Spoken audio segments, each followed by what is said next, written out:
여러분 반갑습니다. 어서 오십시오. 노정열의 시시각각입니다. 오늘도 우리 지역 핫 이슈와 현안의 핵심을 풀어보겠습니다. 오늘의 주제입니다. 올해가 지방자치가 부활한 지 30년 되는 해입니다. 수도권 집중화와 인구 감소가 지속되는 가운데 일부 지역에서는 지방 소멸의 위기감에 걱정이 큽니다. 우리 농어촌 지역이 많은 충남도 소멸의 길이 아닌 소생의 길로 가기 위해서 어떤 노력들이 필요할지 집중 토론해 보겠습니다. 노정열의 시시각각 지금 바로 출발합니다.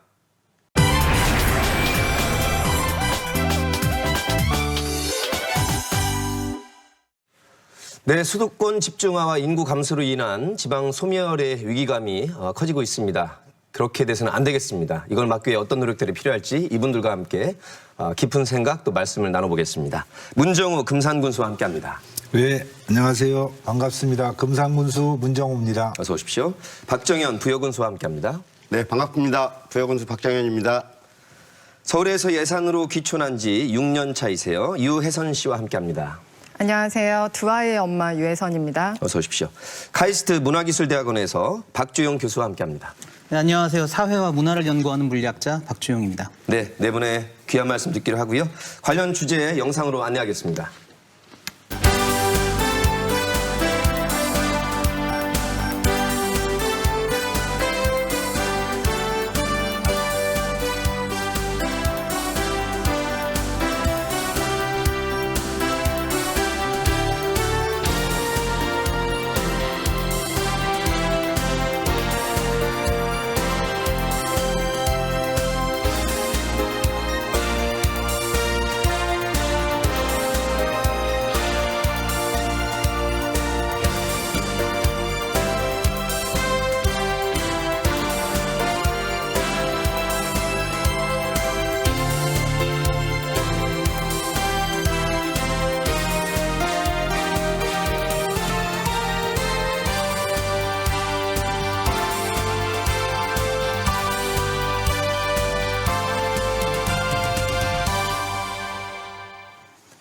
네, 화면을 보셔서 이해하시는데 조금 보탬이 되셨을 것 같습니다. 행안부의 발표에 따르면 올해 3월 30일 기준으로 주민등록 인구가 5,170여만 명, 지난해보다 12만 3천 명 정도가 감소한 것으로 나타났습니다. 17개 시도 가운데서 경기와 세종을 제외하고는 모두 감소하고 있는 상황인데요. 우리 지역 충남 상황 또 두 군수님께 한번 여쭤보겠습니다. 충남 상황 또 위치에 계시는 금산과 부여상 한번 짚어주시죠. 문 군수님 어떻습니까? 예, 저희 금산군도 지금 인구가 계속 줄고 있습니다. 1974년이 금산군의 인구가 12만 5,600명이었었는데 80년 후인 84년에 10만이 무너지면서 지금 현재는 5만 953명으로 지금 5만도 지금 지키기가 어려운 예. 그런 실정에 놓여 있습니다. 과거와 비교하면 반 이하로까지 줄어든 상황이고요. 그렇습니다. 어떤 면은 뭐 80%가 줄은 데도 있습니다. 면에 따라서는요. 네. 네, 정말 심각한 상황이라는 게 느껴지는데요. 박 군수님은 어떻습니까? 네, 부여 역시 뭐 똑같은 경향입니다. 사실은 저희들 부여 같은 경우는 1960년대 중반까지만 해도 20만 명에 육박했었습니다. 예. 그리고 다른 농촌 도시에 비해서 인구 감소율도 비교적 더딘 편이었는데도 불구하고 최근에는 급격하게 지금 인구가 감소하기 시작을 했습니다. 실제로 출생하는 아이들이 불과 5, 6년 전만 해도 400명, 350명 이랬는데 재작년부터 200명대 이하로 떨어지면서 예. 지금 출산율도 아주 극히 낮고요. 특히 충남 15개 시군 중에 출산율이 부여가 제일 낮았습니다, 작년에. 그러면서 이제 고령 인구가 급격히 또 느는 추세에 있고 1년에 한 900여 분 정도 이제 사망자가 생기는데 자연 감소만 해도 벌써 700명 정도 되는 거고요. 그다음에 이제 청년들 이제 도시 지역으로 유출되는 유출 인구가 또 한 400명 정도 되니까 1년에 1000명 정도가 지금 감소하고 있다고 보면 됩니다.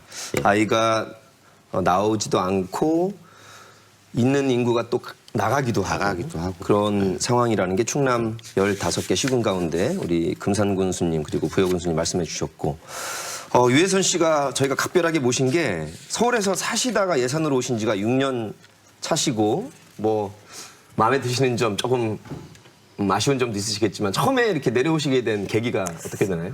네, 뭐 많은 분들이 그러하시겠지만 서울에서 이제 나고 자라고 학교를 뭐 다니고 결혼해서 아이를 낳아서 뭐 맞벌이로 치열하게 살다가 사실 저희도 이제 꿈을 좀 이뤄보자 해서 중간에 유학을 좀 갔던 시간이 있었어요. 예. 근데 하필 또 그곳이 뭔가 풍요로움의 상징인 북유럽으로 가게 되어가지고 그곳의 경험을 이제 하고 나니까 알고 나니까 다시 예전처럼 살기는 조금 좀 꺼려지는 부분이 있었습니다. 대도시인 서울에 살다가 네. 북유럽의 뭐 특정한 나라 말씀하셔도 될 것 같은데. 아, 네. 핀란드에 유학을 좀 다녀왔고요. 예. 근데 이제 거기 가서 아이들이랑 밀착해서 가족 중심적으로 이제 생활을 하다 보니까 유학을 마치고 다시 그러면 대도시로 가야 될 것이냐, 예. 우리는 앞으로 어떤 방향으로 살아야 할 것이냐, 이런 것들을 좀 고민했을 때, 네.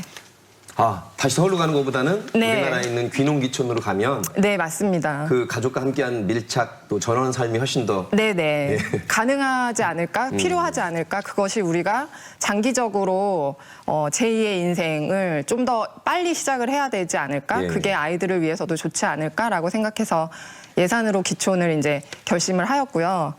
이제 감사하게도 저희한테는 이제 좀 비빌 언덕이 있었어요. 예. 이제 저희 시부모님의 고향이어가지고 그쪽으로 이제 거점을 좀 잡게 됐는데 예. 가서 보니까 이곳 역시도 굉장히 그 도시 중심적으로 이렇게 모여 있더라. 예산마저도? 네, 예산마저도 예산읍 중심으로 지금 그 인구의 한 60% 이상, 40% 정도가 예산읍에 집중이 되어 있고요. 예. 제가 살고 있는 이제 덕산면 같은 경우는 전체 인구의 한 9% 정도가 살고 있는데 한 12개 지금 면을 기준으로 봤을 때 한 세 번째 정도 인구가 많은 쪽이에요. 예. 그래서 이게 아이들의 뭐 분포가 인구의 분포와 매우 밀접하게 연결이 되어 있구나 이런 것들을 좀 알 수 있었습니다. 지금 6년 살아보시는 그 전체적인 만족감은 어떠세요? 도시에 살 때랑 비교하면 뭐 70% 이상 그러니까 한 1.5배 정도 더 만족을 하고 있는데 예. 그럼에도 불구하고 조금 이런 부분이 좀 개선된다면 예. 더 만족도가 만족감이 확 좋을 것이다. 정말 좋습니다라고 이야기할 수 있겠다 이런 부분은 좀 오늘 있는 것 유혜선 씨가 같습니다. 맹활약을 해주셔야 될 것 같아요. 아, 감사합니다. 왜냐하면 군수님들은 지금이 세계적인 추세와 대한민국 전체가 어렵기 때문에 두 군에 해당되는 문제가 아니라서 사실 답답하신 면이 많으실 것 같아서 우리 박사님과 우리 유혜선 씨께서 열심히 맹활약을 해주시기 바라겠습니다. 야, 이게 만족도가 1.5배 75% 늦게 늘어났다는 건 굉장한 성과이기도 하고 또 좋은 대안을 제시해 주시길 바라겠습니다. 박 교수님은 1960년대부터 지금까지의 인구 변화, 이동, 동향을 이렇게 분석해 오셨는데 딱 이런 주제가 그려지시는 거죠, 그림에? 예, 뭐 사실 인구의 증감하고 분포는 뭐 당장의 주거 환경은 물론이고 국가 정책이랑 경제 체제에 큰 영향을 주기 때문에 큰 관심을 가져야 되는데 사실 국가처럼 많은 사람들이 모여서 서로 이제 영향을 주면서 작동하는 그런 시스템을 이제 복합계라고 하거든요. 예. 이거는 복잡하기 때문에 이걸 이해하기 위해서는 이제 데이터 방법, 그다음에 이거를 분석하는 방법들을 이제 자연과학에서 가져와서 과학의 수준으로 연구를 하고 제가 하고 있는 건데요.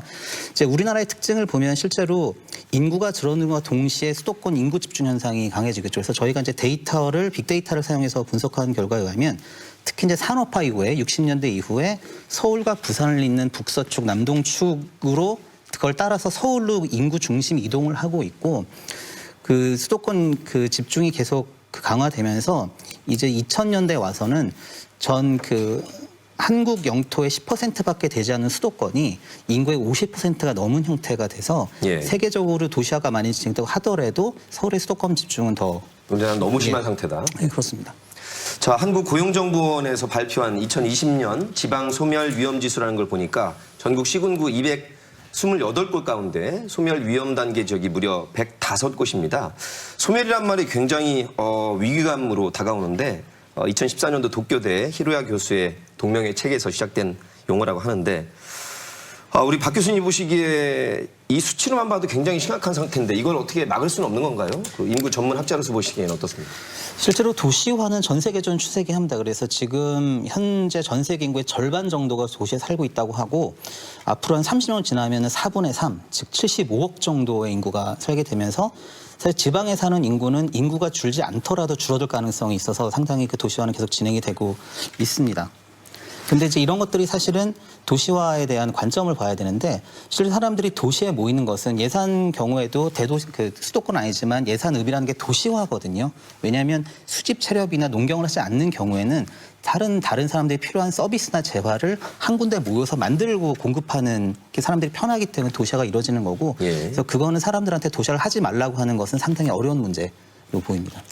충남에서 저희 15개 시군 가운데 무려 3분의 2입니다. 10곳이 소멸 위험 지역에 포함이 됐습니다. 부여가 고위험 지역으로 금산은 위험 지역으로 분류가 됐는데 뭐 원인을 몇 시간이라도 말씀하실 수 있겠지만 우리 군수님께서 생각하시는 가장 큰 원인 뭐 짚어주신다면 어떻게 보이십니까? 지금 뭐 어떤 시군의 문제가 아니라 저는 국가의 위기라고 생각을 합니다. 지금 전체 우리나라 인구 분포도나 이런 걸 보면은 출산율이 떨어져도 너무 떨어지고 있어요. 지금. 예. 저희 세대만 해도 110만, 120만의 1년이 태어났으면 예. 지금 이제 27만까지 떨어져서 올부터 당장 그 대학 입시에 정원보다 입시생들이 부족한 이런 상황인데 이건 시작에 불과한 것이고요. 지금 대학도 반 이상 없어져야 되는 그런 형국입니다. 그러면 이게 어떤 뭐 시장 군수들이 이게 해결해야 될 문제는 저는 아니라고 보고요. 국가에서 정책 큰 틀에서 이걸 큰 정책을 펼쳐서 이걸 바꾸지 않으면 예. 안 된다고 생각합니다. 첫 번째, 지금 젊은 세대들이 집도 없고 직장도 없고 지금 가장 어떻게 보면은 출산을 한참 해야 할 젊은이들이 직장도 없고 집도 없고 미래가 없는 이런 시국에서 무조건 애를 낳아라. 이것도 문제가 되고요. 젊은 사람들이 결혼해서 지금 저는 정책을 과감하게 펼치길 바라는 게요.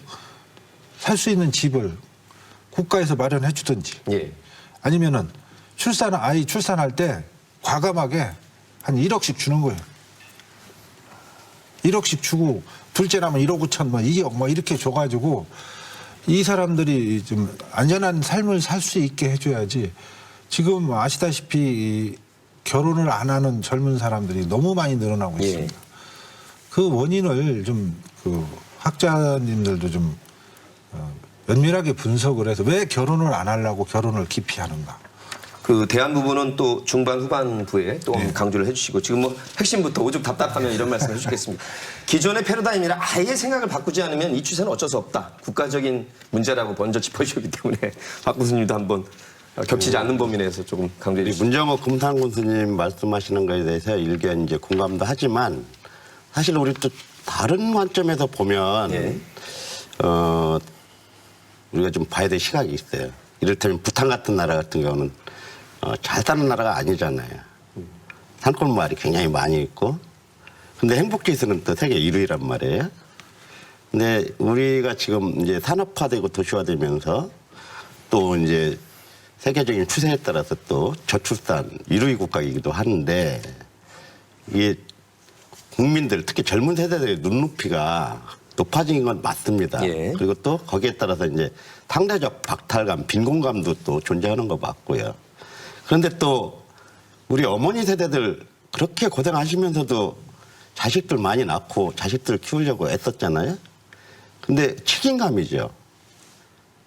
국가 차원으로 거론하지 네. 않더라도 가정에서의 책임감, 가족 간의 책임감 이런 게 굉장히 높았어요. 그런데 지금은 보면 이제 그런 게 많이 옅어지고 혼자 이제 삶의 질을 개인적으로 높이려고 하고 하다 보니까 이제 개인주의가 굉장히 많이 만연되기도 하고 그런 점에서 보면 이게 경제적인 문제로만 이 문제를 풀 건 아닌 것 같고 문화적으로도 접근할 필요가 있다. 그래서 삶의 질이라는 게 경제적인 게 필요하긴 해요.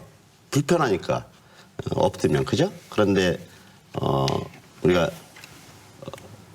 정신 문화도 굉장히 중요하다.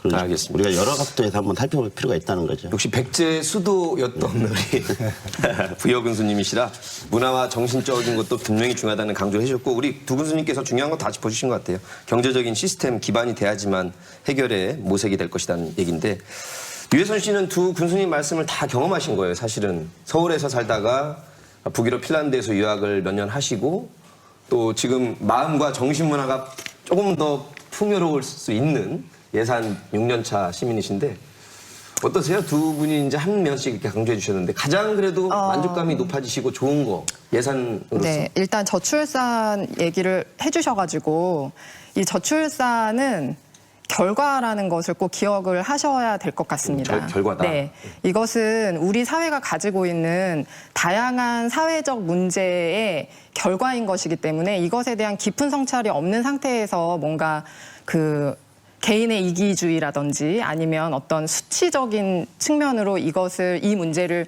접근하면은 근본적인 해결은 좀 어려울 것이라는 개인적인 그 의견을 먼저 드리고요. 예.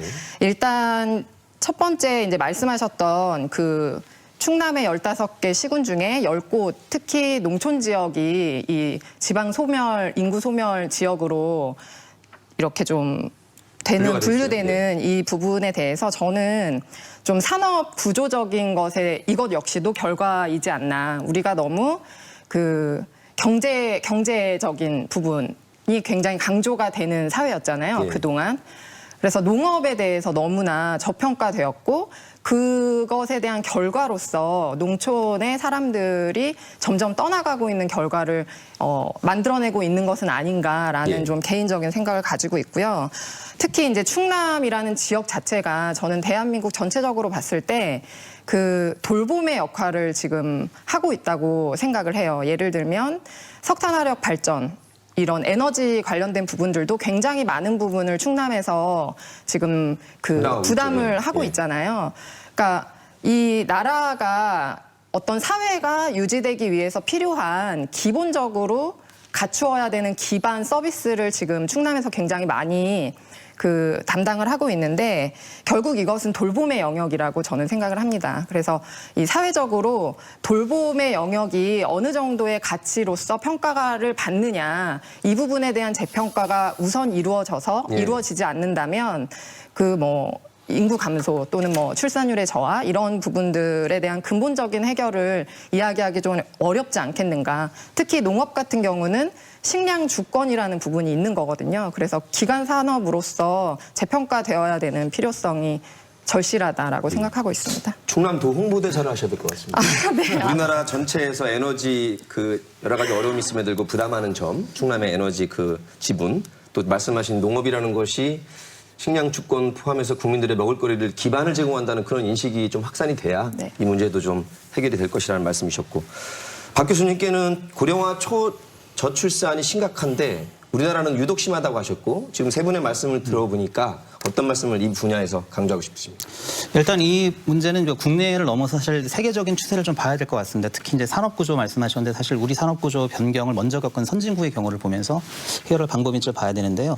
일단은 그 전 세계적으로 보면 인구는 많이 늘고 있습니다. 그래서 2000년에 세계적으로는 늘고 있다. 예. 2000년에 60억의 인구가 지금 79억이 됐으니까 사실 20년 만에 30% 늘었거든요. 사실은 우리나라에서 보면 대단히 부러운 입장이긴 한데 그래서 이거를 선진국 어떻게 했는지 좀 볼 필요가 있습니다. 특히 이제 독일의 경우를 한번 살펴보면요. 독일도 사실 1970년에 출산율이 2 밑으로 떨어지면서 이제 독일이 소멸될 거라는 똑같은 얘기를 많이 했었습니다. 그래서 여러 가지 아까 이제 현금이나 아니면 어떤 그 장려책을 이제 돈으로 많이 줬음에도 불구하고 지금까지 늘어나진 않았거든요.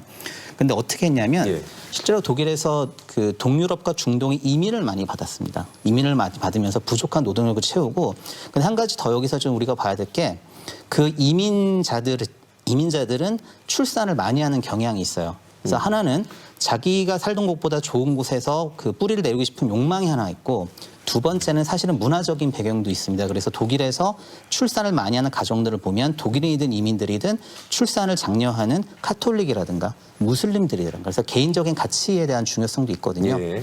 그렇다면 이제 우리 같은 경우는 이미 그 산업 구조가 이제 거의 돌이키기 힘들 정도로 독일식으로 가고 있기 때문에 사람들한테 돈을 더 줄 테니까 아이를 낳으라고 하는 거는 선진국에서 증명된 바에 의해서 안 될 가능성이 큽니다. 그렇다면 다른 인구를 불러들여서 한국인으로 만들 수 있는 방법도 생각해 볼 필요가 있다고 생각합니다. 사실 거액을 이렇게 잠깐 예시 삼아 제시하셨지만 그때는 잠깐 즉각 효과가 있는 것 같지만 써버리고 나면 예. 지속성이 없겠죠. 뭐 답답하니까 그런 말씀도 잠깐 해주셨지만 소득권 집중화 전 세계적인 현상이지만 대한민국이 특히 심하다고 전문적으로 말씀을 해주셨고 우리나라 지금 현재 상황을 봐도 그런 것 같습니다. 서울에 사시다가 핀란드에서 공부하시고 아이를 또 저출산보다는 훨씬 더 2명의 아이시면 굉장히 많이 낳은 편이시라고 해요. 우리 유혜선 씨가 바라보는 대한민국 수도권 집중화의 문제, 또 아이 키우는 문제, 또 우리가 이민이라는 개념보다는 수도권에 있는 인구들이 각 지역으로 귀농귀촌하면 훨씬 더 해결이 될 것 같은데 어떻게 해결하면 좋을까요? 네, 제가 이 지방 소도시로 와보니 그리고 아이를 이제 초등학교 때 왔는데 이제 중학생, 고등학생이 되었거든요. 이렇게 겪어보니까 어떤 일들이 있냐면 그 잘하는 사람들, 잘하는 아이들 그리고 이렇게 뭔가 이 내가 살던 태어나고 나고 자란 곳을 떠나서 큰 대도시로 가야 뭔가 성공한 것 같고 이런 이미지들이 굉장히 있어요. 수십 년 동안 지배해왔지. 네네. 근데 그 선입견을 바꾸는 게 굉장히 어렵더라고요. 네. 그래서 이제 저희가 이 다시 예산으로 돌아가겠다고 이제 저희는 처음이지만 사실 부모님 입장에서는 자식이 내려오는 이 부분에 대해서 약간 이제 좀 꺼려하셨던 부분도 솔직히 오히려 있으셨습니다. 네네. 왜 내려오니 거기서 잘 하지. 아니. 저희 부모님은 서울에 살고 계신데요. 그러니까 시부모님이? 이제 네네 시부모님 살고 계신데 저희가 내려간다고 하니까 마치 뭔가 실패해서 온 것 같은 이런 동네 분들이 생각하실까 봐 좀 꺼려하셨던 이런 게 있는데 저는 지금의 저희 아이들 청소년 세대들도 그런 선입견이 굉장히 곳곳에 지역에 지금 자리 잡고 있는 것들이 보여요. 그래서 예. 공부 열심히 해서 서울에 있는 좋은 대학 가야지. 공부 열심히 해서 대기업에 취직해야지. 이런 이제 생각들을 알게 모르게 저변으로 이렇게 흡수가 되고 있거든요. 아주 뭐 팽배해 있죠. 예. 네네. 그래서 그런 것들에 대한 좀 가치관의 변화 이런 부분들이 우리에게 정말 시급하게 필요하구나 이런 생각들이 좀 듭니다. 말씀하신 수도권 집중화의 문제가 바로 수도권에 가야만 출세한 것처럼 하는 그런 네. 이데올로기가 온 국민에 지금 퍼져 있는데 네네. 그리고 사실 지역에서 학교를 다니는 학생들도 그 다른 타 지역에 보이지 않는 그 고등학교들 안에서도 또 서열의식이 이게 있고. 있거든요. 그래서 다른 학교 공부 잘해서 뭐 착출돼서 다른 학교 갔다. 이렇게 되면 또 오히려 뭔가 인정받는 것 같고. 그러니까 사실은 내가 나고 자란 곳에서 뿌리 내리고 사는 것이 예. 정말 뭔가 잘 사는 것이다라는 생각보다는 이곳을 기반으로 해서 내가 뭔가 점프업을 해야 된다. 이런 것들에 대한 인지도를 좀 계속 심고 있는 것은 아닌가라는 좀 우려가 있습니다. 그 말씀하신 게 굉장히 중요한 게 우리 공무원들이나 우리 직원들도 지역으로 가면 좌천됐다는 생각들을 많이 하고 실제 네. 행정적으로 좌천성을 많이 하기 때문에 굉장히 중요한 요소라서 분명히 이 점도 개선책의 하나로 생각을 해야 될 것 같습니다. 저희가 시간이 네 분이 오늘 간만에 오셔서 많지 않아서 핵심적으로 짚어보겠습니다. 일단 양 군에서 하고 있는 어려운 상황에서도 그래도 몇 가지 실질적 대책들 대응을 하고 계신 거 아니에요? 금산은 있죠. 어떻습니까? 저희 금산은 출산 장려 정책도 펼치면서 예. 특히 이제 귀농 기촌 정책을 전임 군수님들도 꾸준히 펼쳐가지고 그래도 많은 효자 노릇을 했어요. 예. 귀농 기촌 전 5년간 저희가 그 통계를 보면은 귀농 기촌한 인구가 7,536명이 들어왔고 10년간 합쳐보니까 15,000명 정도 꽤 많이 오셨군요. 예. 지금 귀농귀촌을 했는데 지금도 계속 이 귀농귀촌 정책을 지금 펴고 있고요. 특히 귀농 정책은 저희가 귀농센터를 만들어서 일반 대도시에 살던 분들이 농업에 대해서 모르시잖아요. 네. 그래서 체험을 1년간 그 귀농센터에 입소를 하시면은 농업에 대한 체험학습을 실질적으로 예. 많은 경험을 통해서 또 교육을 통해서 이분들이 그 귀농센터를 입소하신 분들이 지금 49가구가 지금 귀농에 성공을 해서 정착을 하셨고요. 예. 우리 금산은 지금 계속 그 귀농 정책과 귀농 대학 도시민들 불러서 우리 금산에서 오시면은 농업을 어떻게 해야 되고 앞으로 해야 할 직업 또 농업 중에서도 품목이 네. 다양하잖아요. 네, 그런 것에 대한 사전 교육을 많이 지금 시키고 있습니다. 그리고 귀촌하시는 분들도 특히 이제 고향에 도시에 사시다가 다 정년 퇴직하시고 계신 분들은 좀 그 향수에 빠져 있잖아요. 고향을 가고 싶어하는 그분들을 자꾸 유도를 하셔서 고향에 와서 살기 운동. 그거 좋은 것 같은데요. 네. 대도시에 계신 분들은 오히려 언젠가는 뭐 별장이든 전원 생활이든 이런 향수가 있고 네. 이 시골에 계신 분들은 대도시로 가야 자기가 드림을 이룬 것처럼 저도 참 그 생각하시는 부분에 대해서는 지금 우리 유해선 네. 선생님 말씀하신 대로 참 답답한 게 막연히 대도시만 가면은 성공할 것 같고 왠지 여기 있으면 뒤떨어지는 것 같고 예. 근데 사실 대도시에 가서 그 속에서 내가 무엇을 할 것인가가 중요한데 그런 건 없어요 보면은 그냥 서울에서만 사는 것 자체가 자기가 성공한 거 그거는 아니잖아요. 저 역시도 학창 시절에 서울서 생활을 해가지고 17년을 서울 도시 생활을 했어요. 저희 아버지가 일찌감치 이제 그때는 국민학교였죠. 5학년 마치고 서울로 이렇게 유학을 보내서 서울서 학창 시절 마치고 저 고향 가서 살겠습니다 했더니 엄청난 반대에 왜 부닥쳤습니다. 내려오냐.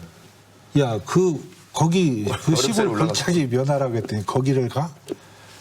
저는 2년간 아버지하고 싸우다가 제 인생 제가 살겠습니다. 그냥 그 결단으로 오늘 또 명예로운 금산 군수님으로 근데 맹활약 중이십니다. 저는 네. 뭐든지 자신이 있었기 때문에 예.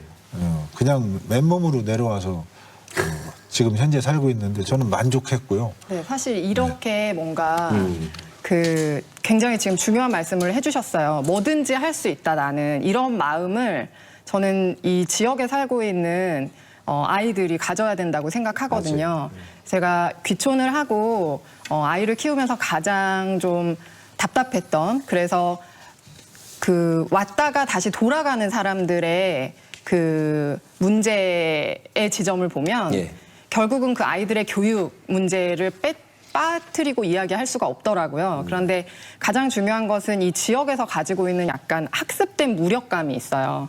뭔가 필요한 것이 있을 때 내가 이 지역사회에 이야기를 하고 내가 상식으로 생각하는 것들을 이제 관철시키고자 하는 이런 노력들을 하는 것이 굉장히 좀 뭔가 개인의 이기주의다 이렇게 생각을 하는 문화들이 좀 있더라고요. 네. 이게 이제 충남이라는 지역색인 건지 뭐 그런 것까지는 제가 잘 모르겠지만 그래서 사실은 사람들이 기존에 살고 있는 사람들을 잘 사는 모습을 보여주면 예. 그러니까 삶이 좀 만족스럽고 기본적으로 내가 상식이라고 생각하는 부분들의 한 70% 80% 정도의 삶의 만족을 주고 그런 사람들이 좀 더 많아지고 그런 것들이 공감대로서 형성이 돼서 기본적으로 가지고 있는 사회적인 공감대의 수준이 좀 높아지면 저는 자연스럽게 사람들이 좀 모일 거라고 생각을 하거든요. 네.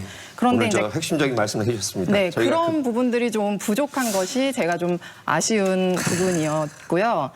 네, 특히 이제 아이를 키우면서 그 시골의 교통 문제를 제가 이야기하지 않을 수가 없어요. 네. 이 지방 소멸을 이야기하시면서 왜 사람들이 자꾸 떠날까? 왜 오지 않을까? 이런 생각들을 이제 하실 때 내가 필요로 한 것을 내가 가고 싶은 곳을 자의에 의해서 움직일 수 있느냐 없느냐가 굉장히 중요하더라고요. 그러니까 우리가 산업혁명 이후에 이렇게 폭발적으로 산업이 이렇게 발달할 수 있었던 것도 결국은 철도들이 연결되고 뭔가 이 활동성이 확보되면서 이제 좀 커지는 건데 저희가 그 자기 스스로 운전을 하지 못하는 청소년들, 네. 이 뭐 노약자분들도. 노약자분들 이런 분들을 다 뭉뚱그려서 이제 교통약자라는 표현으로 제가 말씀을 드리자면 이분들이 하다못해 읍내를 나가려고 하셔도 접근성이 너무 떨어지는 거예요. 그런데 이게 이제 시군에서는 어떤 식의 이제 정책이 있냐면 1,000원 택시.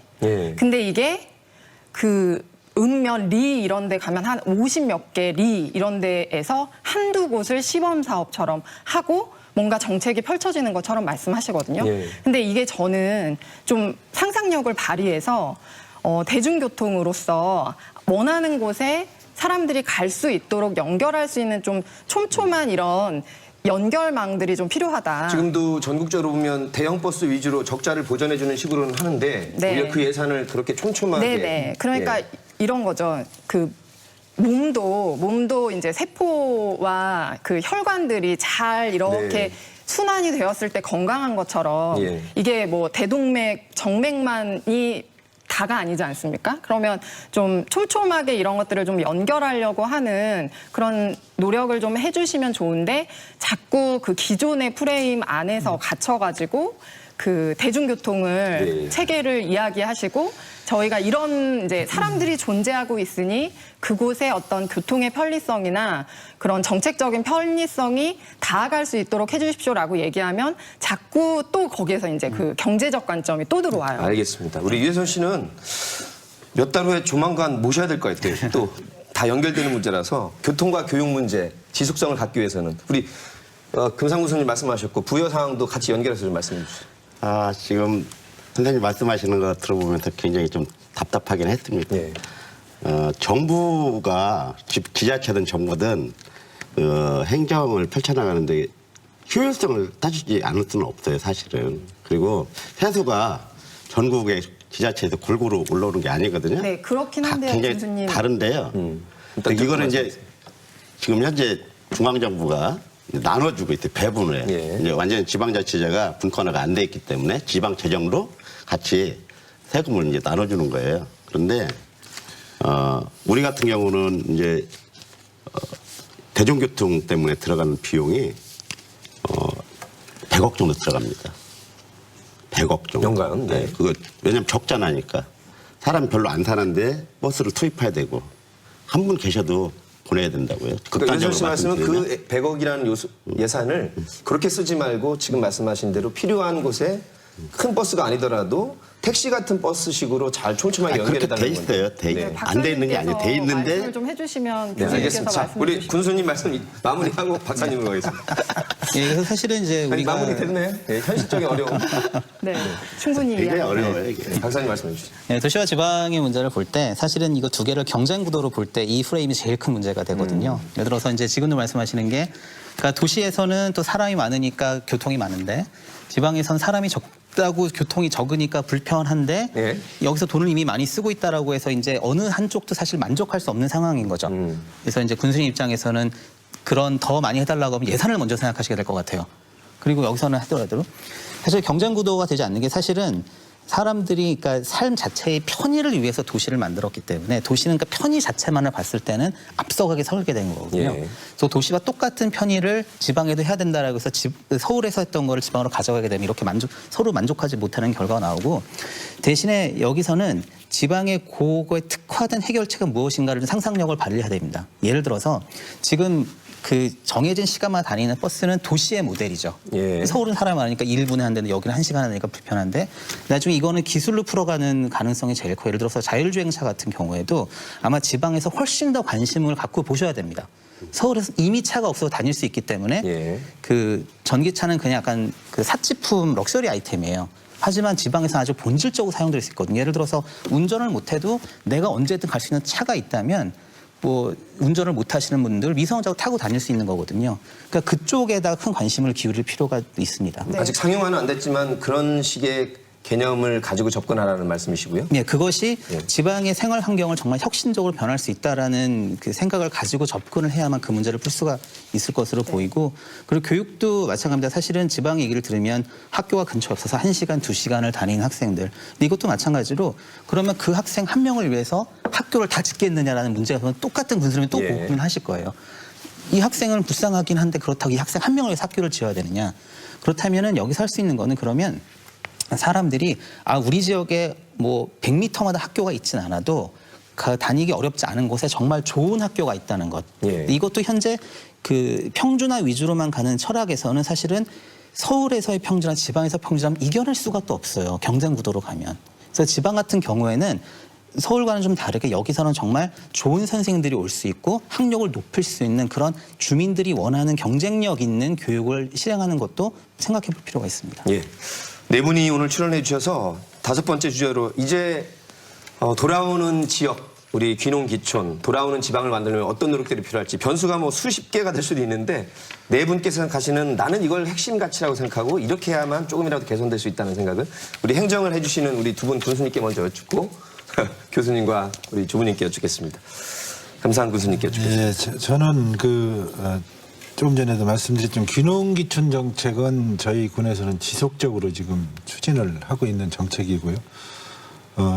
또 우리 금산의 특징이 초등학교 졸업할 무렵, 중학교 졸업할 무렵이면은 이 도시로 떠납니다. 예. 네. 왠지 금산에서 공부를 하면 우리 아이가 뒤떨어지는 것 같고 뒤처지는 것 같고.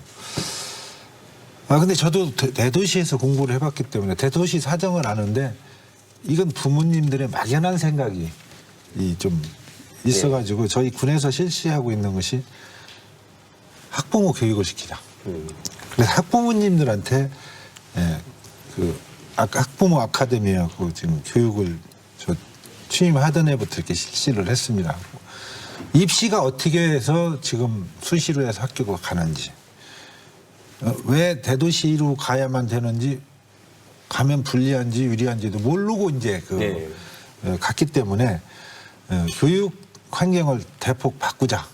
그래서 학부모 교육부터 시작해서 저희가 장학 사업을 또 제가 공약을 해갖고 장학금도 대폭 주면서 또 그 군에서 예산을 교육 예산을 별도로 편성을 해서 그 아이들한테 필요한 뭐 어학연수라든지 또 1:1 원어민 교육이라든지 이런 많은 정책을 펴가지고 지금은 떠난다는 사람이 없습니다.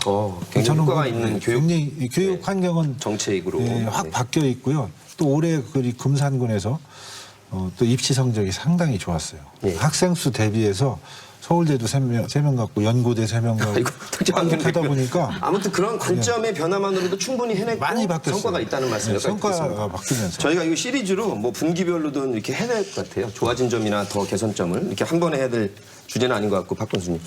부여는 사실은 위험지수가 높은 군으로 분류는 되기는 했지만 사실은 부여는 다른 농촌 도시에 비해서 사실 안정감은 있어요. 왜냐하면 백제 고도다 보니까 굉장히 도시가 줄어도 적게 줄어요. 사실은. 그러면서도 도시화도 잘 된 편이고 다른 도시에 비해서. 근데 도시 지역하고 농촌 지역하고 차이점은 서로 이해를 하고 존중을 해야 될 것 같아요. 사실은 도시에 없는 게 농촌에 있거든요. 그럼요. 그리고 농촌에 없는 게 도시에 또 집중돼 있기도 하고 선택의 문제긴 한데 우리 사회가 이제 산업화로 이행하면서 고도의 이제 경쟁 사회가 됐잖아요.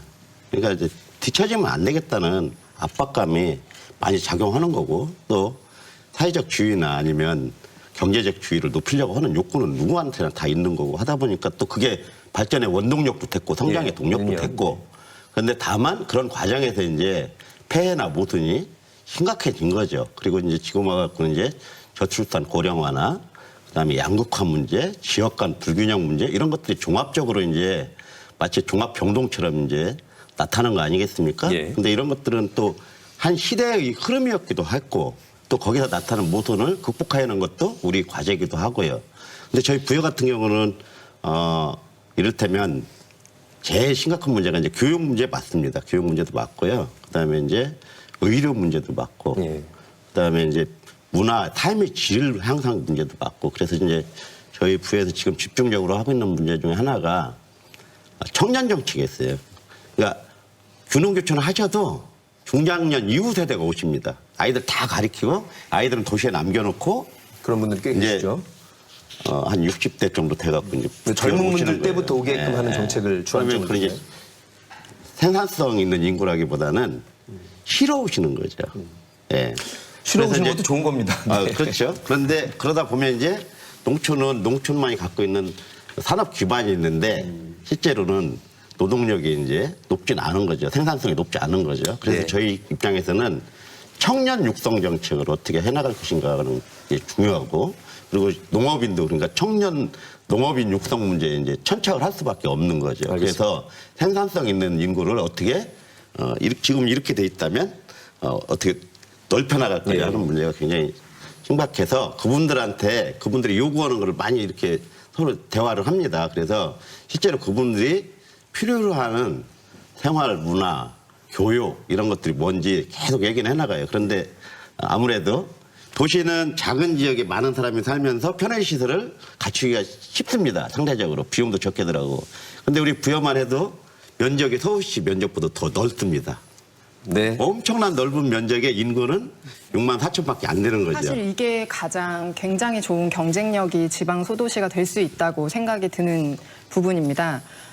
뭐 코로나 팬데믹도 그렇지만 기본적으로 이 지방 소도시에서는 사회적 거리두기가 그냥 되거든요. 사는 그 터전 자체에서. 맞습니다. 그리고 또 저희 같은 경우는 지방 소도시로 오면서 굉장히 아까 초반에도 말씀을 드렸지만 경제적인 거, 뭐 사회 문화적인 거 이런 부분들에 대해서 아예 처음부터 밑바탕부터 좀 바꾸는 그 시간들을 가졌어요. 예.